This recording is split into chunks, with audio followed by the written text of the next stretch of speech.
O que podemos esperar do dólar para 2023? Muitas dúvidas, muitos questionamentos e sim muitas incertezas.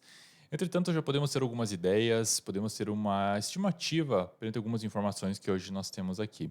E aqui do meu lado esquerdo, nós temos um dos nossos analistas aqui da casa, o analista técnico, o Wendel, que também vai nos ajudar um pouco a explicar como nós estamos e o que nós podemos esperar para os próximos dias, tá? Pois bem, mas antes de nós partirmos para a parte técnica, vamos tentar explicar um pouco como que hoje nós estamos, de como nós estamos em relação ao dólar.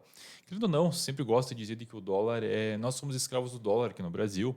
Todos os países emergentes, na verdade, acabam sendo escravos da moeda estrangeira, porque tudo é atrelado a ela.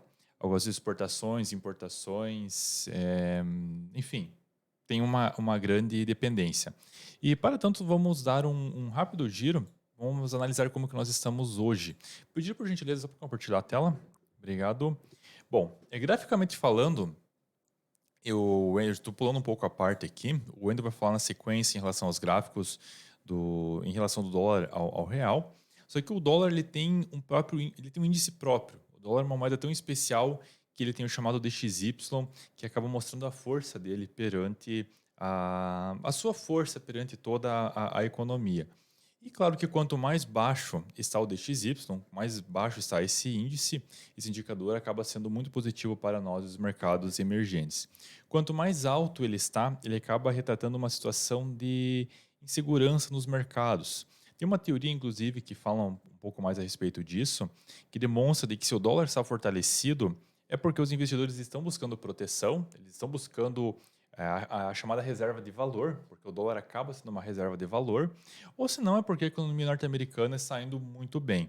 Entretanto, quando a economia norte-americana não está bem, o dólar acaba sendo enfraquecido. E é o que nós podemos perceber perante algumas projeções para o próximo ano. Algumas casas de research, principalmente os bancos de investimento a nível global, de muitos são concentrados ou estão concentrados nos Estados Unidos, que vem retratando a possibilidade de recessão na economia norte-americana no próximo ano. Esse aqui é um gráfico que no caso, através do Bloomberg, através de analistas do Deutsche Bank, que demonstra 80% de probabilidade de recessão para os próximos 12 meses. Nós também temos um outro gráfico aqui que demonstra de que a recessão acaba sendo uma das maiores preocupações dos investidores para o próximo ano. E claro, uma das coisas que nós temos que ficar de medo, prestar muita atenção é em relação também à taxa de juros dos Estados Unidos. Hoje a taxa de juros está em 4%. Em algum momento esses juros começarão a baixar e é preciso que essas taxas venham para baixo para fazer uma espécie de reaquecimento da economia. Esse é um processo bastante normal. Então, nós já estamos estimando de que em algum momento vai ter a chamada pivotagem, que é a redução das taxas de juros, para ter o reaquecimento, pois a economia estará em desaceleração. Então, essa é uma das questões que podem vir a acontecer. Entretanto, quando nós falamos de câmbio, nós falamos de dólar, é uma via de mão dupla, porque não depende só da situação lá fora, também depende da situação no Brasil. Logo após os anos 70, houve a queda de Bretton Woods e todas as moedas elas são atreladas umas às outras. Antigamente, quando você emitia uma moeda, você tinha lastro, você tinha reservas em ouro, você tinha um porquê. Então, eu tenho $1.000 em ouro, eu vou emitir $1.000, eu estou permitido fazer essa emissão. Uma situação que hoje já não funciona assim. Hoje, os bancos centrais podem emitir tanto quanto eles bem entenderem. E qual que é o laço que os países têm? Os países têm laço através de boa política, através de boa política fiscal. Se um país ele está sendo bastante produtivo, existe uma série de fatores que fazem com que o país seja atrativo ou não, e isso acaba interferindo no câmbio. E é o que nós temos a situação aqui no Brasil. Claro que não queremos frustrar ninguém, mas algo que nós podemos deixar já bem dito. Tantas inseguranças no Brasil, conforme nós podemos, inclusive, verificar aqui, que nós temos hoje a PEC da transição, nós temos as questões fiscais que estão assustando, afugentando um pouco o mercado e os investidores. Isso, com certeza, é um sinal de que vai fazer com que aqui no Brasil nós tenhamos o dólar desvalorizado, o real desvalorizado, perdão, e isso favorece as exportações. Poxa, Se eu tenho minha moeda depreciada, é muito melhor eu pegar e exportar. Eu vou ganhar mais dinheiro. E nós podemos ter um aumento na inflação. Inclusive, nós temos aqui um gráfico que retrata um pouco da. Se eu consigo compartilhar aqui. Aqui.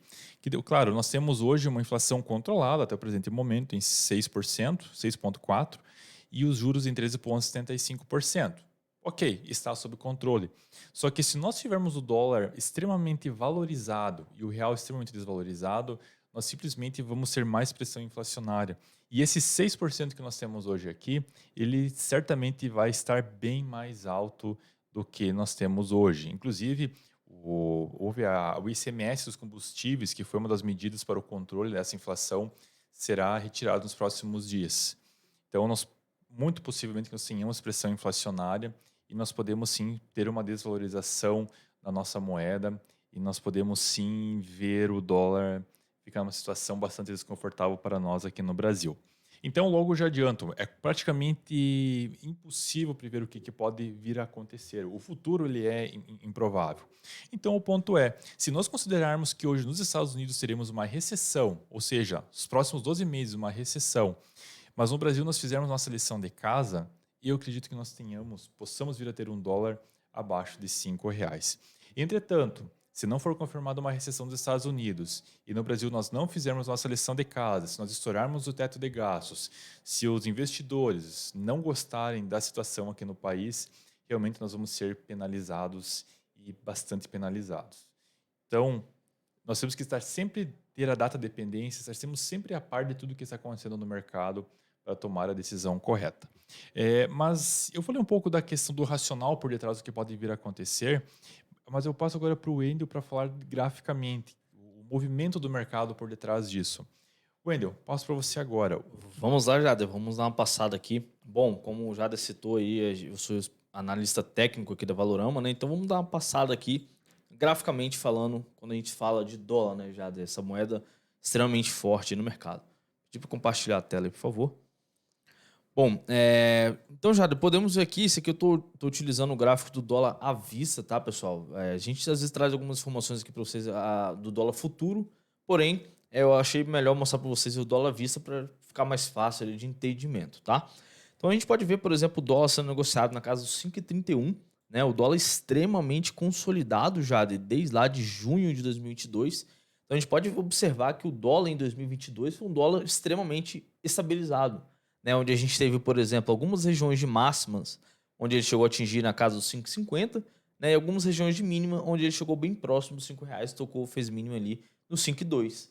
Então, basicamente, o ano de 2022 foi um ano bastante conturbado, né, Jada? Podemos dizer assim. Tivemos, por exemplo, as eleições aqui, tivemos várias notícias, tivemos guerra da Ucrânia com a Rússia, enfim. Foi um ano extremamente conturbado, mas podemos observar aí que ele fechou praticamente, está bem próximo aí da sua estabilidade, né? A gente vê, por exemplo, se a gente for observar o dólar, ele abriu praticamente aqui do primeiro pregão, né, que foi a abertura dele, ele abriu aqui em torno de 5,57, né? Foi a abertura dele no pregão de 2022 e está finalizando aí a 5,31. Então ele teve uma queda aí, obviamente, tivemos desde o início do ano lá uma queda muito forte pro dólar, muita gente comentava aí do dólar a 4,50, né, Jader? Mas vimos aí uma reviravolta e estamos aí praticamente desde junho ali, praticamente nessa estabilidade aí pro dólar. Você falando graficamente agora, quais são os possíveis cenários? Jader, a gente está nessa consolidação, né? Quando o mercado se encontra em consolidação, ele geralmente busca resistência, volta, busca suporte. Busca resistência, volta, busca suporte. Então, basicamente, eles se encontram nessa lateralização até o momento, né? Como você próprio diz, o futuro ainda é certo, né? Mas graficamente falando, tecnicamente falando, esses dois pontos aqui são pontos extremamente relevantes para o dólar, né? Principalmente para o ano que vem. Por quê? Porque a gente tem essa resistência aqui muito forte na casa dos 5,40, né? Tivemos máximas aqui na casa dos 5,50 também. Mas quanto mais forte, quanto mais vezes ela tocar nessa resistência, quanto mais forte ela tocar nesse suporte, mais forte ela é. Então, assim, a gente tem esses pontos, ainda não sabemos para qual direção ele vai romper, né? Lateralização praticamente é muito difícil a gente identificar, né? A gente tem uma linha de tendência de alta aqui, né? Onde ela está segurando aqui nessa região, mas ela pode vir a romper essa linha para baixo aqui também. Então, até o momento, Jader, o que a gente tem para trazer com o pessoal é exatamente esses dois pontos extremos para o dólar, né? Na casa dos 5,40 e na casa dos 5,5, né? Como o Jader trouxe o cenário para vocês, se aqui piorar, né, e lá fora não ocorrer a recessão, aí é bem provável que realmente o dólar venha a romper essa casa dos 5,40 e busque 5,50 e quem sabe buscar os 5,70, foi praticamente uma das máximas aqui lá do ano passado, né? Caso o cenário piore aqui, é bem provável que ele possa vir a romper essa região. Caso contrário, caso aqui a gente faça o dever de casa, né, Jader, e lá fora, por exemplo, venha a ocorrer essa recessão aí que o Jader comentou com a gente aí, é bem provável, sim, vai ter entrada de capital estrangeiro aqui no Brasil, o que valoriza mais o nosso real perante ao dólar. Então é bem provável que o real possa vir a cair um pouco mais aí, né? Quem sabe buscar na casa dos R$ 5, já que aí é exatamente o suporte mais crítico, na minha opinião, para o dólar nesse momento. Então tivemos esses dois cenários, né? Também trazer um detalhe importante aqui para vocês, né? Esse aqui foi o saldo de investidor estrangeiro no final de mês de novembro. A gente vê que, por exemplo, tivemos uma entrada de investidor estrangeiro aí. Ele finalizou o mês de novembro com saldo de 2,922 bilhões de reais aqui na nossa bolsa, no Ibovespa, né? E agora para o mês de dezembro, né? Deixa eu só pegar aqui o saldo acumulado do investidor estrangeiro para o dia 8, tá? Lembrando que esse dado tem a defasagem de 2 dias, no dia que a gente está gravando aqui, a data que a gente tem é do dia 8/12. Então a gente vê, por exemplo, o investidor estrangeiro já com 3,299 bilhões de reais aqui na nossa bolsa já. Então ele aumentou, mas claro, é o início ainda do mês, né? Ainda tem muita água para rolar. E no ano, desculpa interromper, no ano, no Brasil está positivo 89 bilhões, né? O capital estrangeiro, Capital no caso, estrangeiro no sim. Brasil. Isso Então, aí, o perfeito. ano, apesar das incertezas globais, tivemos uma injeção muito grande de capital estrangeiro aqui, Exato. Que é o que exatamente fez o dólar segurar nessa região, né, segunda Jada? região. Se você for observar, por exemplo, lá em janeiro, tá compartilhando? Se você for olhar, por exemplo, lá em janeiro, onde o mercado caiu bastante, vem muita gente aqui pro Brasil, Jader. Então, por exemplo, a gente vê, né, o movimento aqui que a gente tem, por exemplo, na nossa moeda valorizando em relação ao dólar, a gente vê graficamente e também agora a gente vê através do saldo dos investidores estrangeiros, né, que é essa informação que a gente traz aí para os nossos queridos assinantes. Perfeito, obrigado, Wendel. Bom, pedir só por gentileza para compartilhar minha tela agora. Uma fonte de referência onde os investidores podem ter uma base que é divulgada toda segunda-feira pelo Banco Central aqui no Brasil, é o relatório Focus, onde mostra a projeção do IPCA, do PIB, do câmbio da Selic, né, para os próximos, digamos, para os próximos anos, né? E hoje o câmbio, até o presente para 2022, tá para fechar 5,25, 2023 se mantém 5,25, 2024 para cair para 5,24, 2024 e 2025 para 5,21.